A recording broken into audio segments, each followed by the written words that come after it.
Greetings and salutations, travelers of the internet. Welcome to the Lit Round Table. I'm Anna. And I'm Joseph, and today we'll be your wise or not so wise mentors for today's audio adventure into all things storytelling. And in today's episode 4, we're going to be unpacking The Last of Us Season 1, now that it has officially wrapped up. Cue the air horns. Bow, bow, bow, bow. Pew, pew, pew, pew. Yes, very fun. Yes.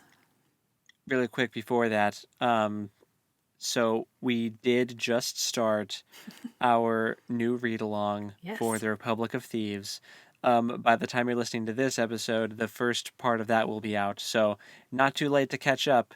If you still want to join in on that, go get your book and read along with us. If you really liked The Lies of Locke Lamora and you were just like kind of on the fence about Red Seas Under Red Skies, I think you're going to like The Republic of Thieves. Mm-hmm. It's sure. very similar to The Lies of Locke Lamora so far. Much more similar vibes. I agree. Yeah. Anyway, Yeah. That's all we need to say about that. Yeah. So once again, our format has changed a little bit. We're just going to dive right into the topic, and then we'll go over our current reading, watching, playing lists at the end. So Yeah. The Last of Us. It's done, the first season anyway. Yeah. So we came at the show with different starting points. You've played the game. You've played part 1 and part 2. Correct. I Several believe, times. I was going to say multiple times. And I've watched Holt play them both too. So I'm Yeah. very familiar with the story. And I have heard you guys talk about it, but I have not actually played it. So I was coming at this as a zombie hater.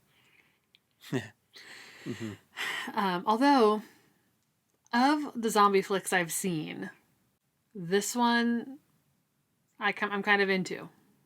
Yeah. Like, the concept is better. I agree. I think, well, it's better. It's scarier to me because it's actually somewhat plausible. Because this is, like, the traditional, like, zombie virus is like, oh no, you come back from the dead and you try to eat people, and if you get bit, you're going to turn into a zombie. You're going to die and be a zombie if you get bit. But with this one, so they kind of have to like come up with an imaginary virus for that, right? Like the zombie virus, like the Walking Dead style. But for this one, this is something that already exists. It just doesn't infect humans. Right. It only infects bugs, pretty much, like ants and like grasshoppers and whatever. So Right. it's a fungus that infects your brain and takes over your body and makes you, it's a parasite. It makes you do things. So it's creepy. So yeah, I agree. I think the concept is way better. So it's technically not zombies in a way because they're Right. not actually undead. They're just infected with this creepy fungus that takes over their brain and makes them do things they don't want to do. Right. It's still spread through predominantly biting, though, which is a pretty... Well, also vampire, though. So I don't know. I don't know. And werewolf. Yeah, you're right. This just jives better with me, I guess. I don't know. Probably because they aren't technically undead. They're just Yeah. overcome It feels by like parasite. more of a fresh take on it, Yeah. Although I will say the whole cordyceps thing with like them coming out of the strands coming out of people's mouths, that is So gross. a unique to the show thing. Oh. Because I mean you still get infected by bites in the game because I mean Ellie has the bite on her arm, that's the same. But you don't see like the gross little strand things. There are moments in the games though where you have to put on a gas mask because you don't want to inhale the spores. Yeah. They kind of deviated away from that in the show, I think, because they don't want to cover up the actor and actresses' beautiful faces. But I feel like that works better in a gameplay mechanic type setting where like, oh no, there's spores, put your mask on. Because then you have these areas that are like dark and creepy and like misty with the spores, Sure. but it doesn't really work as well for a show. So like I get Sure. it, but that was just kind of an interesting departure. I do think that it's interesting that the show about, honestly, the fact that the show is coming out now after we have gone through a global pandemic, Mm-hmm. it feels more relatable and maybe more believable because we've Yeah. seen how the world has reacted Yeah, for to a sure. global pandemic situation. Yeah, I would agree. I think that everything hits closer to home now with that Yeah. type of in that genre, Yeah. of storytelling. Um, like Yeah. And honestly, like one of my big gripes of zombie flicks up until this point has been that it just seems so implausible that like we wouldn't get it under control. And now it's like, well, actually, turns out that's a lot harder than you think it is. yeah, because there's just so many stupid people in the world. Um, Tell us your opinion, Joseph. yeah. Hey, no matter what side of the fence you were on, everyone thought that there was too many stupid people in the world, regardless of what camp you were in. This is So true. This is true. it was a very divisive thing. Um, so, And but still yeah, is. right. So for this though, I'm just curious. What what did you think of the story? Um, Thinking about like, I mean, it kind of goes in different acts, right? There's like the first episode where you got Joel and his kid and Tommy, um, and they're just kind of living their life, and then the virus hits, or not the virus, the infection hits, and then you've got him losing his daughter and all that. What did you think of like that first section? I thought it was really skillfully done. And you know what's funny is I actually rewatched that episode right before I watched the finale. Mm-hmm. And that was a really interesting juxtaposition to go back to where it started and then to see how the show ended. For sure. I had forgotten that it happened on Joel's birthday. Mm-hmm.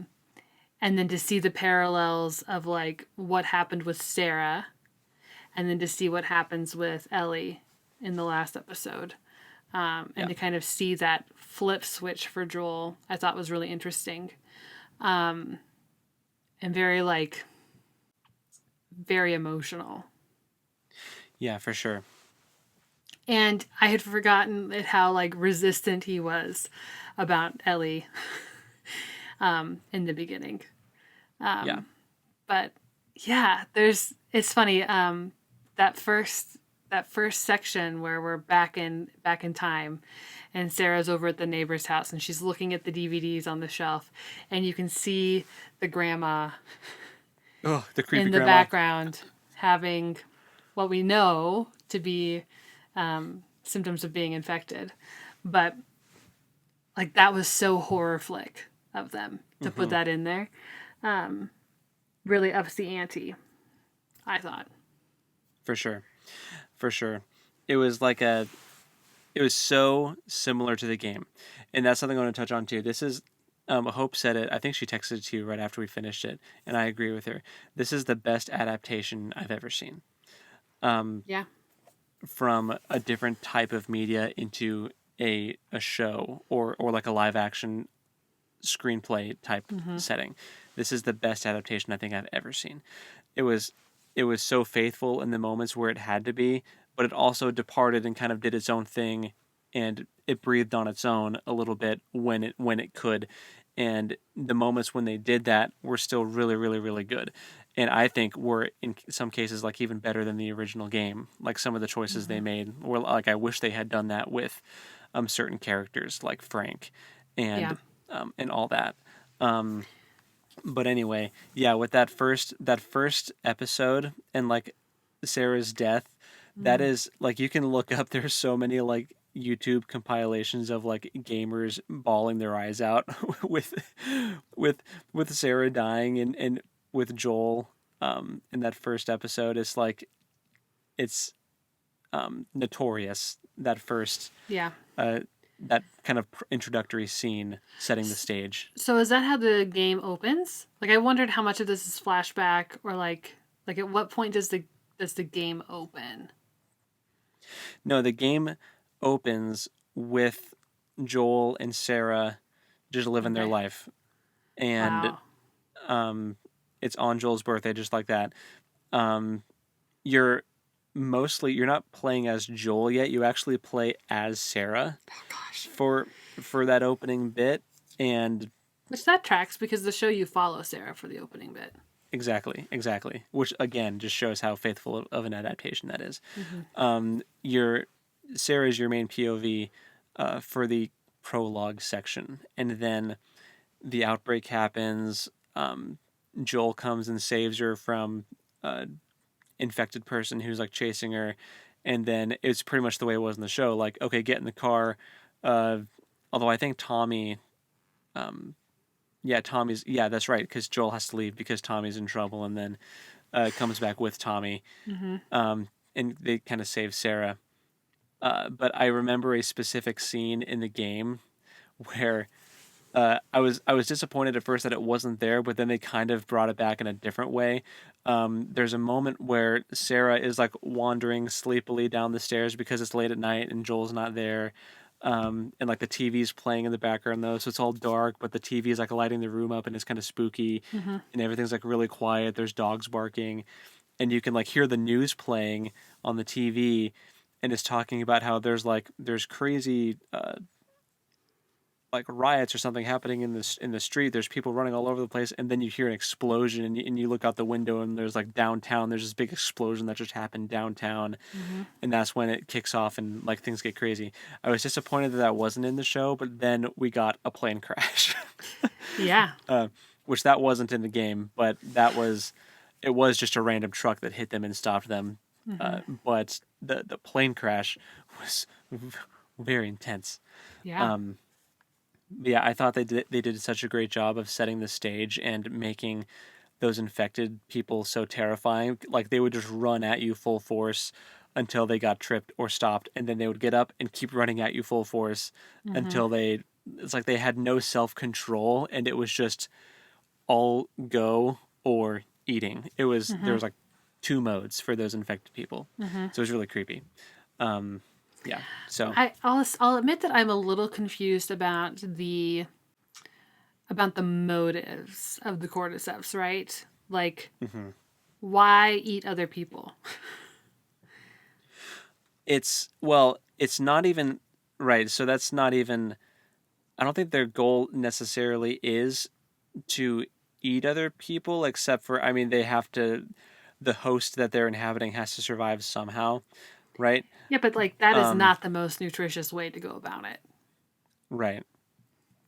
I think it could be. I mean, maybe someone's already done the research on this. Maybe the infected also like kill animals and stuff and eat them. Hmm. Um, it could be.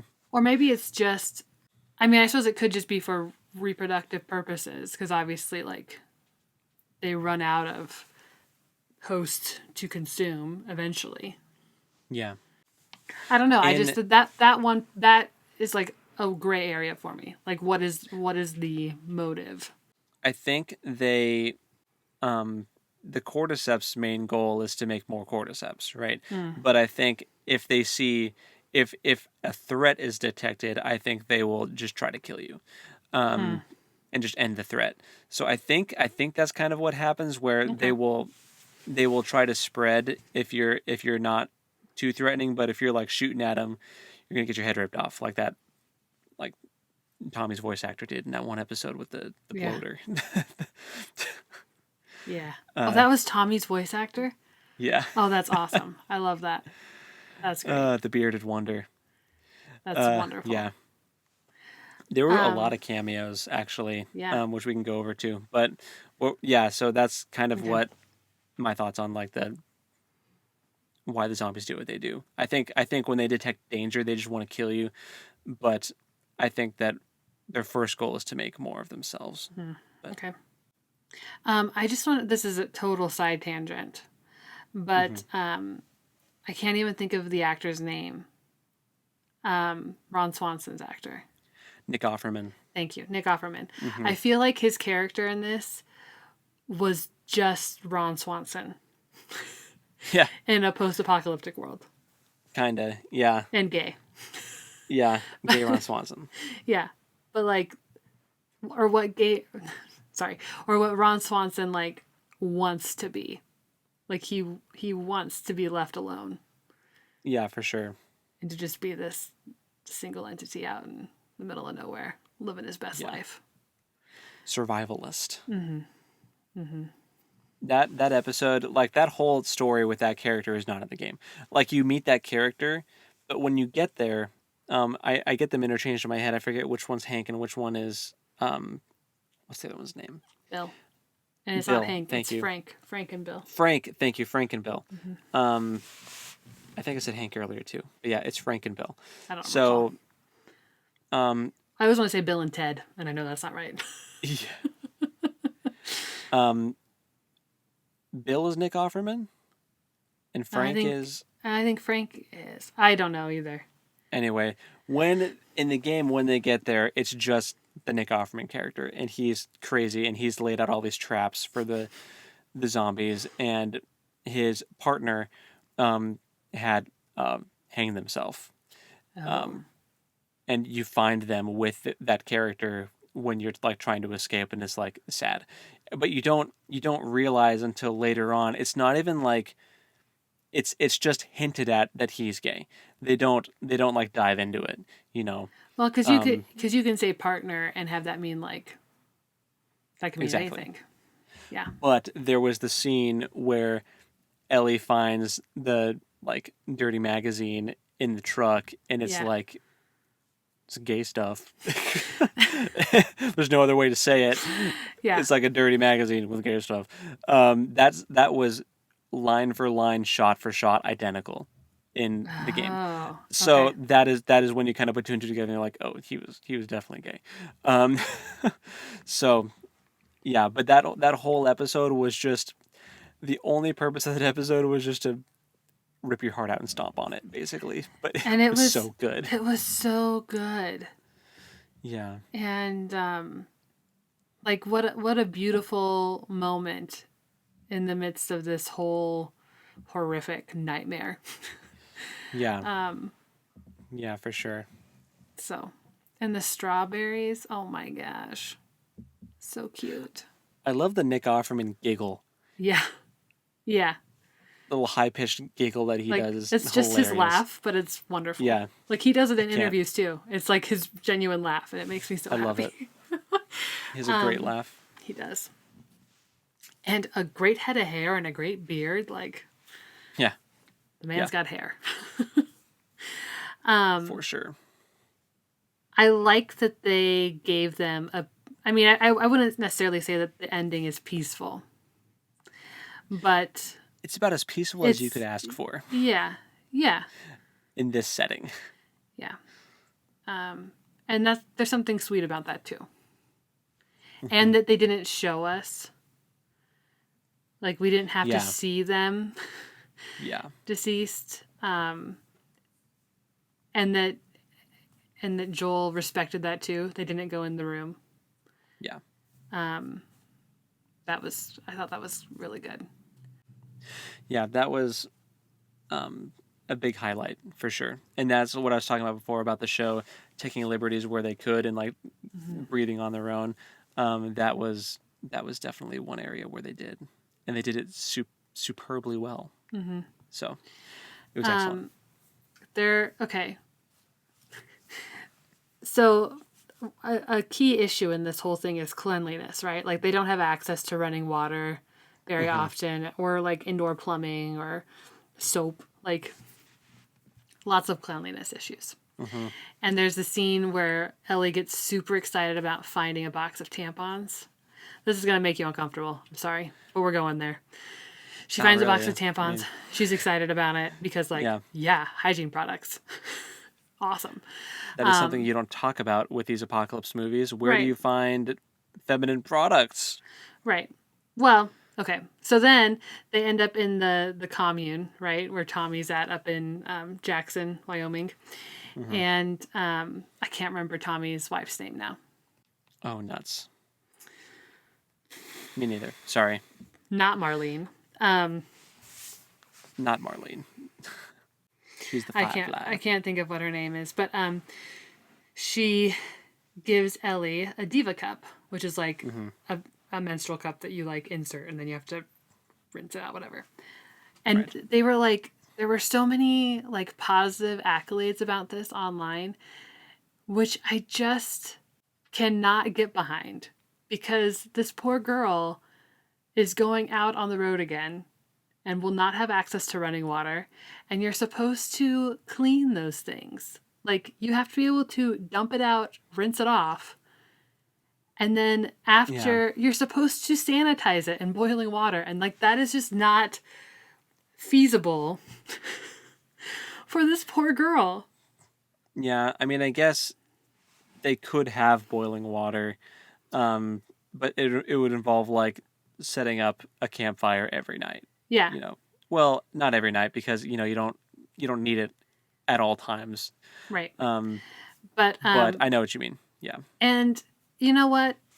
Women have been having their periods since before pads and tampons and diva cups existed. And I think that in a post-apocalyptic world where manufacturing was not established, I think we would probably just go back to rags. And that's okay.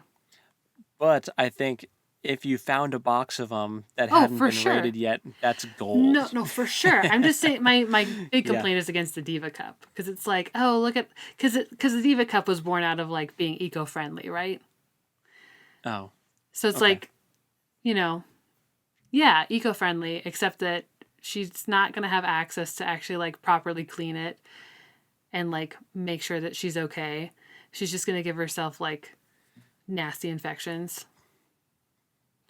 nasty yeast It did come with infections. instructions. It came with instructions though. So It came with instructions that were printed at the time it was manufactured in before. 2003. Yeah, which I don't even think Diva Cups existed then, but I could be wrong. Yeah. Anyway, that's my little the whole time that was on screen. I Yeah. was like, that would be the worst I think in it's this setting for poor Ellie. in But I in appreciated defense they talked of about it. right, I was going to say in defense of the screenwriters, I appreciate that they at least brought attention to it because it's Yes, something that is often overlooked. right, And there are things that uh, females in that setting would have to think about. right, absolutely. And Ellie's like of the age where that's going to become a problem if it isn't already. Mm-hmm, That she's going to for have to sure. think about because she's only like what 14, 15. So it's Well, I mean, possible. she found the box of tampons before that, and she grabbed it. So Right, I no. think But I she's mean, she's either like preparing or she's already started her period. Like I don't know right. where she's at. She's either it's either happened or it's about to happen. So Yeah, yeah. I appreciate them discussing it and addressing it as an issue because yes, it is an issue. I just think that the Diva Cup is like not an awesome solution for Ellie. yeah. That's all. Not for like a long road trip, like camping. I don't think that's the Yeah. kind of thing you take camping. Right. No, But at least based on what you're saying, yeah, I wouldn't. Anyway, like yeah. if she were staying in the communist compound or whatever, The where they commune. have the Yes, commune, where they have the running water and the everything. communist compound. It makes it sound like they're staying in a gulag. It's like it's I know. I'm sorry. I'm sorry. I was the commune. tripping over my words. Oh, But that was a really funny moment when yes, Tommy was like, "We're not communists," and she's like, "Yeah, yeah, we are. This is a commune. We're communists." yeah, yeah. But yeah, like if you're in that environment where they have running water and everything, like perfect. Hmm. Don't send her out on the road with it. The poor girl. Yeah, maybe they were hoping that she would just be staying, and that's why she gave it to her. Well, maybe. You're right. Yeah. Okay. You're right. I should give them more credit. I do want to talk about the casting and some of the cameos because, wow, A plus casting, pretty much all across the board. There was no casting thing that I felt weird except for maybe just the voice actor for Tommy. I don't know the actor's name, but he looked a little out of place, mostly because he just looked too attractive. He looked like Oh. he came out of an Old Spice commercial. The like the long hair and the beard. He looked very immaculately groomed for like how much beard there was and like the hair. He looked like, you know what I mean? Like Maybe. But he'd he been looked living in the commune. Like he'd been at that point. no, that was in Kansas City. Oh. I'm Tommy's so voice sorry. actor. I thought you were talking about Tommy because yes, Tommy did look like The a guy breath of fresh air. But yes, the voice actor. the guy got his head ripped off by the bloater. Yeah, in Kansas City. Gray, bushy. Yes. The lumberjack. I mean, he was very handsome. And they were in a city though. I suppose. And even Yeah. the one girl whose name I'm drawing a blank on, The leader girl. the antagonist in Kansas City. Yeah. Like her hair was always like very like put together, and Yeah, she you're was right. like wearing makeup. They were living in a quarantine zone that got taken over by the population. Right. So I suppose. And Joel and Tess seem particularly rugged. Yeah. Like I don't know that they're the typical Yeah. examples. I guess I don't know. For me it was just like if you're living in a zombie apocalypse, you want to cut any hair that's easily grabbable. And this man had the longest hair and the longest beard. So I was just like, man, that's not practical. Anyway, I thought he did a good job, but the overall look, I was like, huh, that's a choice. We got to talk about Troy Baker. Troy Baker was in it. Uh-huh. He was David's creepy little henchman at the creepy little church group with the cannibals. We got to talk about the cannibals too. So I need to rewatch that episode, but I so do not. You don't want to. Yeah. Because I know by the time we get to the episode, I'm like, oh, there were Easter eggs about this along the way that I just was like missing. Yeah, like with the native people that they were staying with, talking about what gets dumped on the other side of the river. Yeah. And it's like, it's human remains that have been like cannibalized. But you don't realize that that's what they're talking about. And like the girl wants to bury her dad, and he's like, oh, we gotta wait. The ground's frozen. But then... Can't bury him yet. Okay, so then how are they going to address that when the ground wasn't frozen anymore and she wanted to bury her dad? Are they just going to eat her too? Closed casket. Or, I guess, I don't know. Because it's also heavily implied that David was like... sexually abusing the young people in that community too. Yeah. Yeah.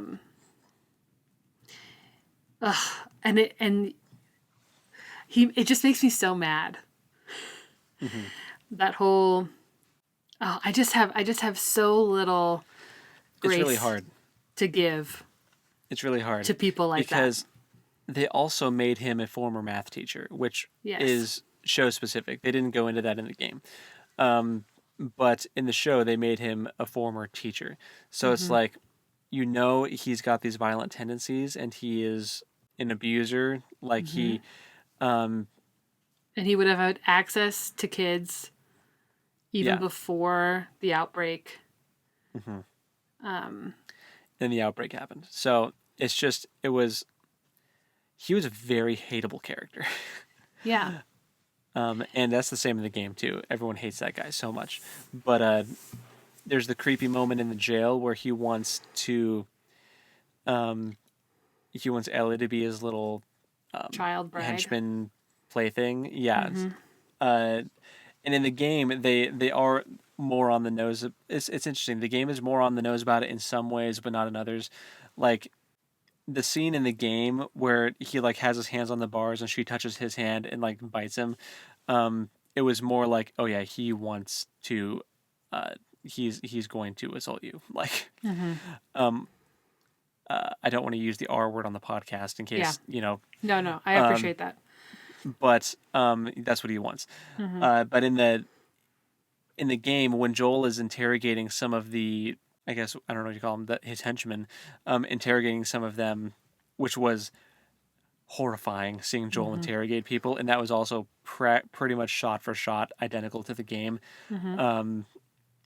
Man, one of them says, "Oh, she's his newest pet, or she's his newest plaything," so that implies that he's done it with other girls in the compound for sure. And that these other adult men know about it and are And not enable preventing it from happening again.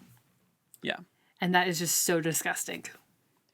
However, I did see an interesting take where when they find Ellie, so David keeps saying, "I want her alive. I want her alive." Oh, When these guys find her, they're gonna kill her. yeah. I think that was actually them wanting to give her a mercy, and they Wow. didn't want her to be captured and become David's plaything.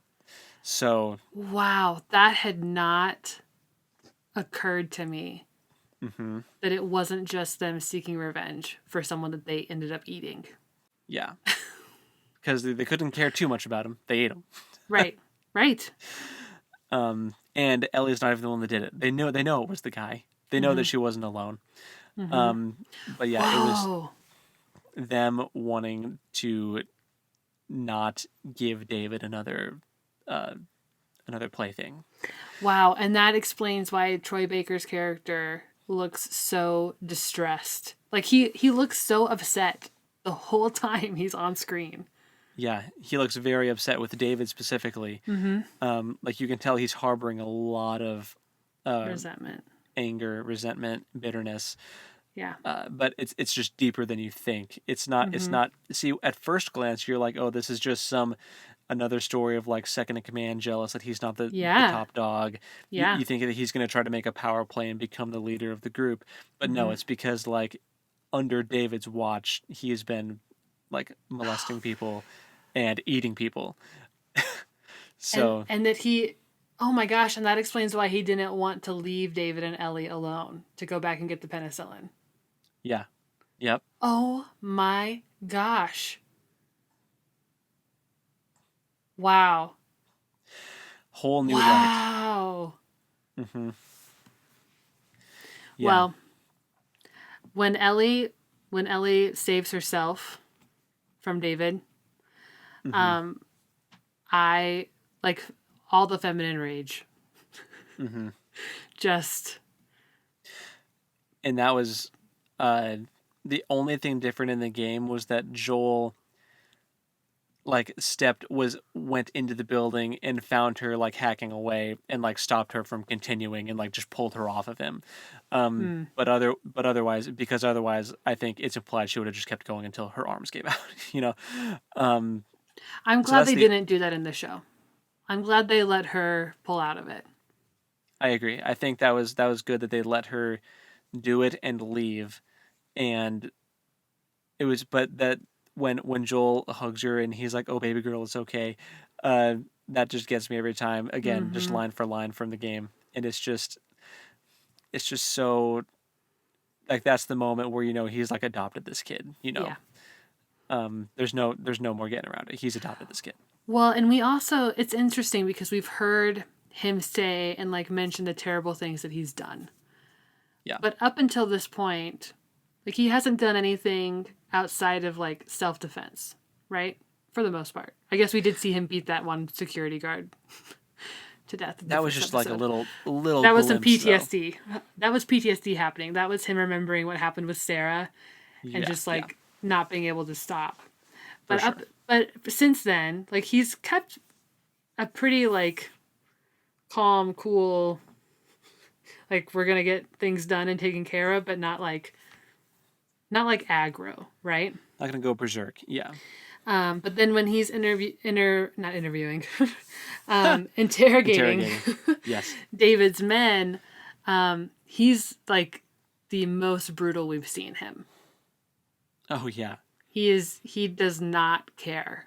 Whatever he's got to do to find Ellie, he's gonna do. Which is some foreshadowing for what ends up happening in the last episode. Yeah, he's willing to do anything because he's lost a daughter before, and he's not gonna do it again. He can't do it again. Yeah. So that's basically his whole story is just a broken man who was able to find healing with this girl, and then him doing anything and everything in his power to keep her safe, regardless of whether or not it's right or wrong in the situation. Right. The needs of the many be damned, you know. Yeah.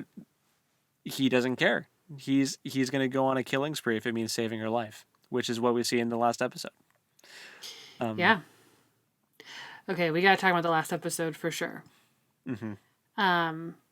Ashley Johnson killed it. Yes. She is That was amazing. so good. Rip your heart out. And that is unique to the show. That scene, we never got that scene in the game. We know Really? nothing about, we really don't know anything about Ellie's mom. Like, we never see her. She's never mentioned. She's never named. But that was Fascinating. cool to see her and Marlene being friends. And like Marlene had a hand in Ellie's like kind of grooming her for like this role she would play, but not knowing at first, didn't know that she was immune until that right. bite. Right. So I've seen, it's been a few days since the episode came out, and there's been a ton of commentary. So, this For is, a lot of thoughts compiled here, but I saw and specifically a lot of people talking about the Marlene and Anna storyline of these best friends. The fact that Anna is holding Ellie and has a knife to her own throat in case she can't. That's so metal. Can't make it stop. Yeah. And she tells Marlene that it bit her after she had cut the cord, which was not true. Yeah. Which is so fascinating. Like, the medical science behind that is so fascinating. Yeah. Of like, It's not real science, but I was like, well, I mean, we know. So like, we know that mothers, like when they're pregnant and after they give birth and they're breastfeeding, that their bodies create, like if a mother gets sick, like with a cold or whatever, and she's breastfeeding, it's actually good for the baby to continue breastfeeding because then the baby is going to get the antibodies that the mother's body is producing. So it's like the same kind of concept that they used in this bite situation because the cord had not been cut yet, that somehow Ellie got antibodies. Now, antibodies for a fungal infection is not like a thing. Yeah. But I appreciate that that they're using that kind of explanation. They're using that relationship between the mother's body doing everything it can to protect the child to like give this child immunity. Like, I thought that was really solid. For sure. Because in the game, it's just like, you just think Ellie's just like a fluke, Like, she's just, like, every one in however many people is just randomly immune to a disease, Sure. It's that kind of situation. Yeah. But that is such a cool explanation that I hadn't even considered before. Yeah. It was very well done. I agree. But I think that Anna knew that Marlene would have no mercy if there was any chance that Ellie was infected. Yeah. Right? Which, like, what's a baby infected going to do? Not a whole lot. I don't know. There's a little kid clicker. Yeah, but a brand new. Okay, but that's a brand. I'm saying a brand new baby that cannot walk or do anything. It's not going to do anything. Yeah. It wouldn't survive. No. But anyhow, and then, but then Marlene drops her off with Fedra. Yep. And doesn't talk to her. Ellie doesn't know she exists until after she's bitten and is somehow immune. And then Marlene cares. Yeah. Marlene's not a good person. No. No. And the whole bit, Joel wakes up and she tells him that Ellie's in surgery, and they told her that they didn't tell her what the surgery was going to be. Like, that's a huge issue. Yeah.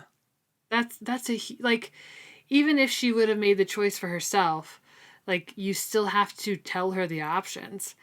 And I saw another commentator talking about how Ellie's 14.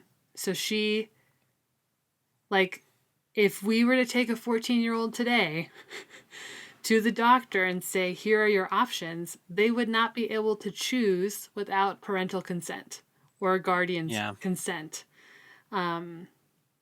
So it's very shady.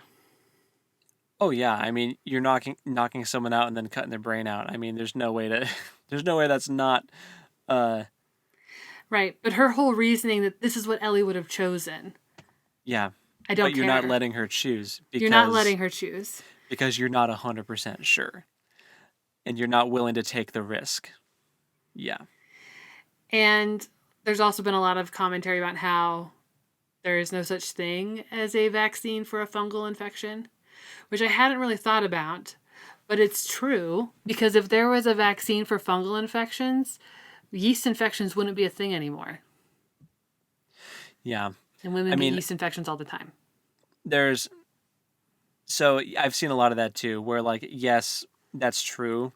However, I just want to be careful not to take away like I feel like a lot of the people making those arguments of like there's no such thing as that, like in 2003 there certainly would have been no such thing as that, and that's the kind of technology and knowledge they're working with. These scientists and doctors like didn't know what they were talking about.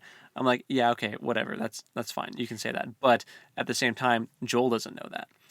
No, neither does Ellie, right, and neither does Marlene. So like none of them know that there's no such thing as like a vaccine for a fungal infection. So I just don't want to take away like the impact of Joel's decision, where I think those, like what I was trying to say was those people they're trying really, really hard to make Joel murdering like dozens and dozens of people okay.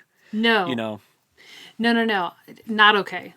Like, he brutally murders all those people. He shot that doctor in the face. Doesn't even give them like a second thought. Just does it. Yeah. So no. Like, obviously what Joel did was wrong. I'm just saying that what Marlene did was also wrong. Yes. For sure.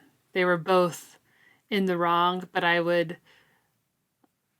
have a little more sympathy for Joel.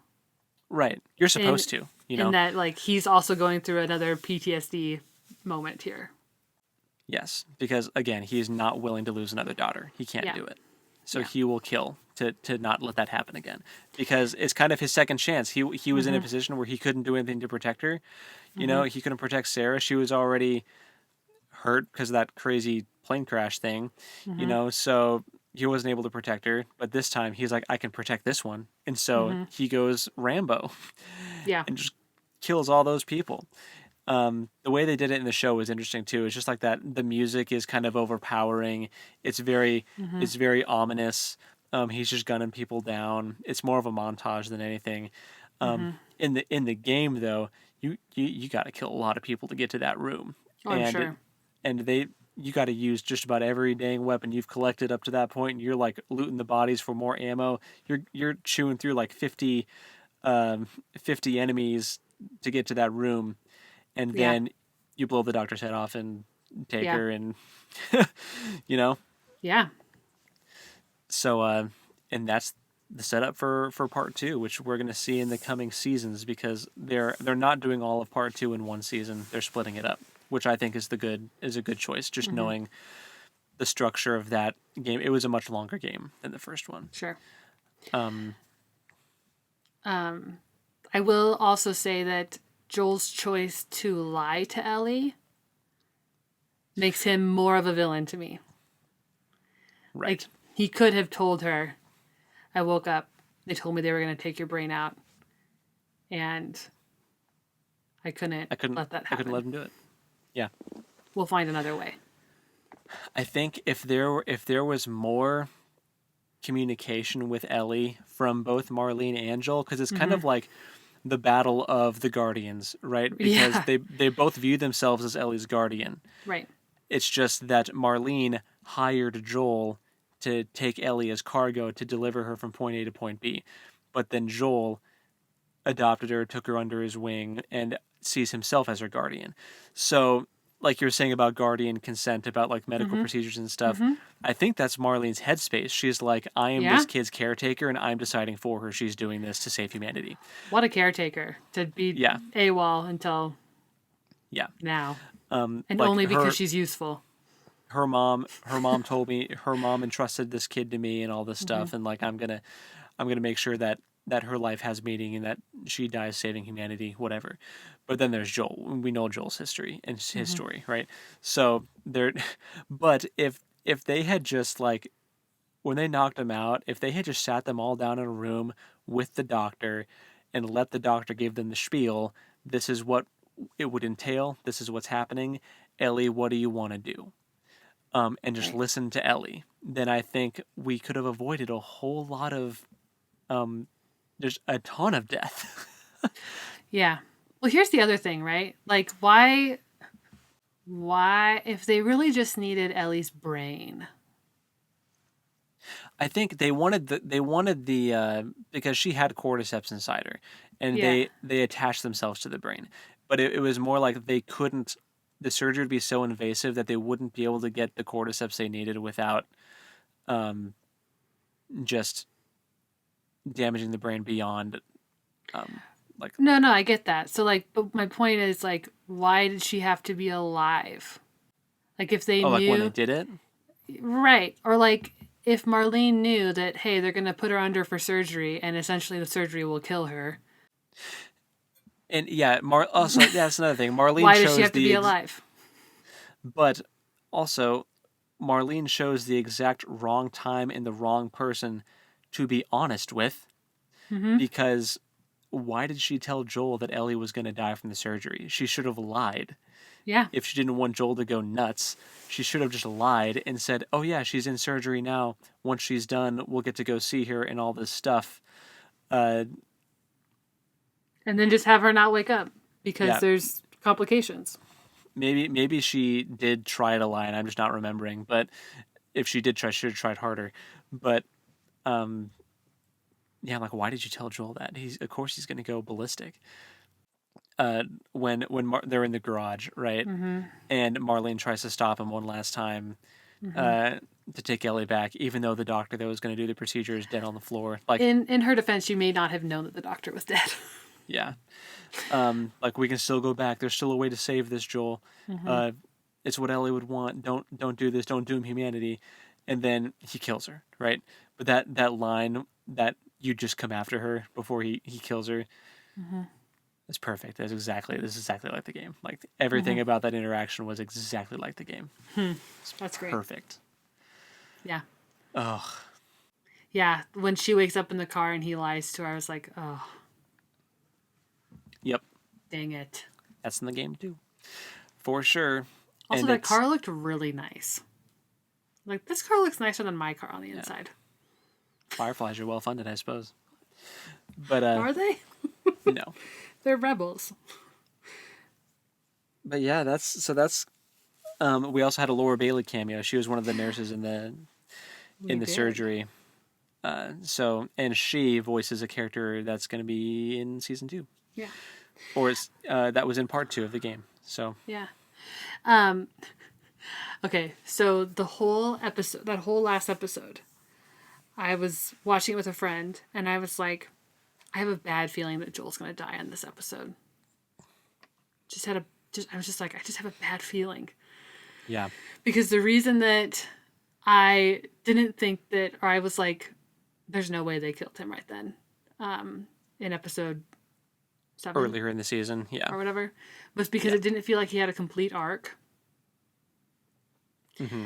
But after he and Ellie get out of David's camp, and like he calls her baby girl, and he's like finally acknowledging that he loves her and she's like a daughter to him, I was like, oh, that closed his arc. Time to die. That closed his arc. And I was just like, the whole episode was just waiting for Joel to die. Yeah. And he didn't. But it teed him up perfectly to go off the rails. Yes. When all of a sudden all of that was about to be taken away from him a second time. Yeah. So it was just teeing him up to just go absolutely nuts when the time came. Exactly. So see, and this is why when we talk about our favorite, like the stories that we're ingesting and our favorite like ways to consume stories and narratives, you know, video games can have some of the most heart-wrenching and compelling narratives, and The Last of Us is like one of the top examples of that. Like, such a good story. Yeah. Heartbreaking and tragic and just very entertaining and gripping. Just incredible. So yeah, totally agree. hats off to the screenwriters and the creators and all the people that were in charge of adapting this thing to screen. It was well done. So I may have to go watch a Let's Play of part 1 and part 2. I think you should. Yeah, I think you should choose your fighter, choose your favorite Let's Player, and just follow them through the journey. Watch all their reactions. Yeah. It'll be interesting. For sure. Yeah. Also, just quick, the draft scene, that's from the game too, and that's such a beautiful scene, and the drafts were real. I know. I love it. Yeah. Those were real drafts. It's very cool. In the show. Very cool that they chose to like CGI everything else. Yes. And not the animal. Because that's the opposite of how they would normally do it. For sure. And like the sheer joy that's like coming off of Ellie in that moment is so cool. Snaps her out of her funk. Yeah. Which was at least good. for a little bit. Yeah. For a little bit. Yeah. We'll see her in season 2. Yeah. Not going to say anything else. Get ready for emotional damage. I expect nothing less. Speaking of emotional damage, shall we transition to what we've been watching this week and talking and reading? Let's blaze through this, baby. Okay. Because I got dinner to eat. Yeah. Okay. Would you like to start or would you like me to start? You can start. Okay. For reading, great question. I don't really have anything that I super want to talk about other than The Republic of Thieves by Scott Lynch. Super good. My Castle in the Air book club that I was going to do with the kids has been postponed, so I'm holding off on that. Sure. And did I talk about Made in Korea? No. Okay. I don't recall you mentioning that. Made in Korea is a graphic novel written by Jeremy Holt. I'm doing a text presentation on it in a couple weeks for class. It's science fiction about artificial intelligence, and it talks a lot about identity and adoption and like bullying.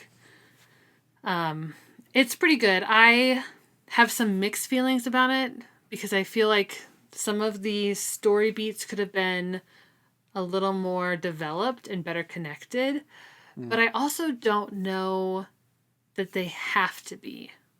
Like, this is one of the things we're going to talk about in class. It's one of my discussion questions. So, but if you're interested in like science fiction-y, artificial intelligence, identity conversations, like you might find Made in Korea very interesting by Jeremy Holt.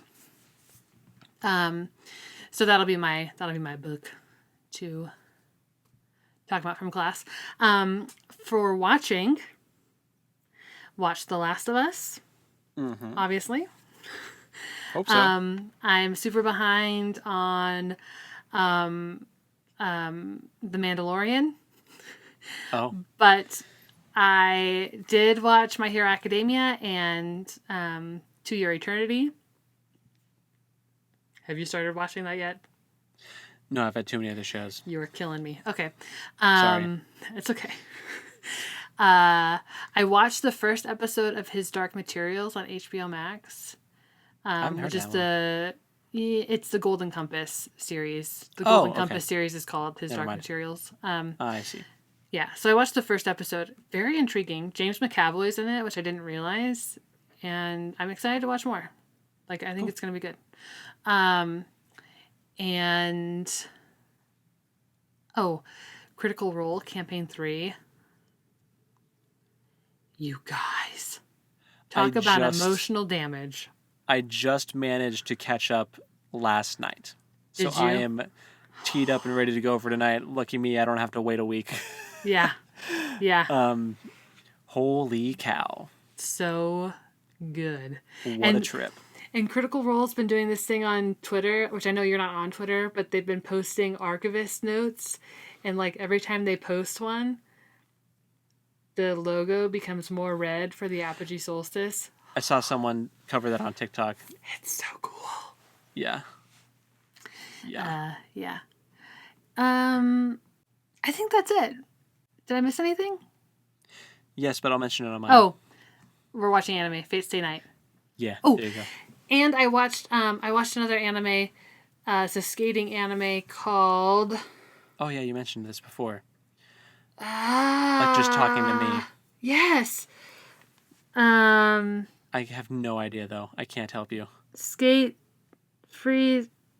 leading star. I don't know. It'll be in the description. It was cute. But it's very good. So anyway, Cool. What about you?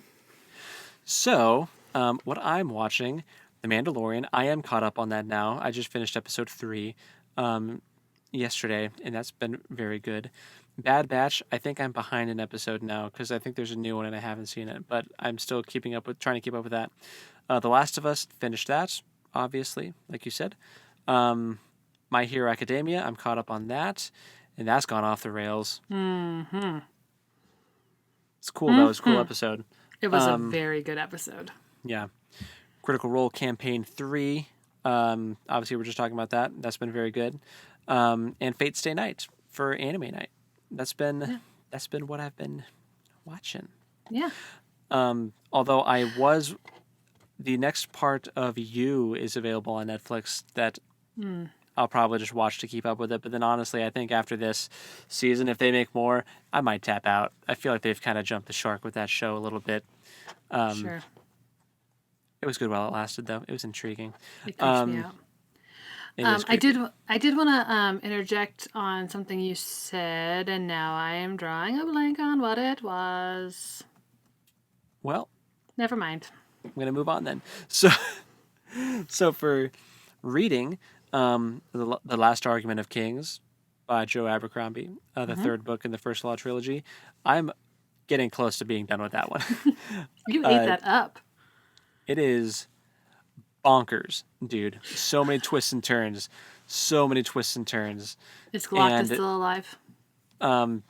Is Galactus still alive? I mean, I don't want to spoil anything for you because I hope you will read them.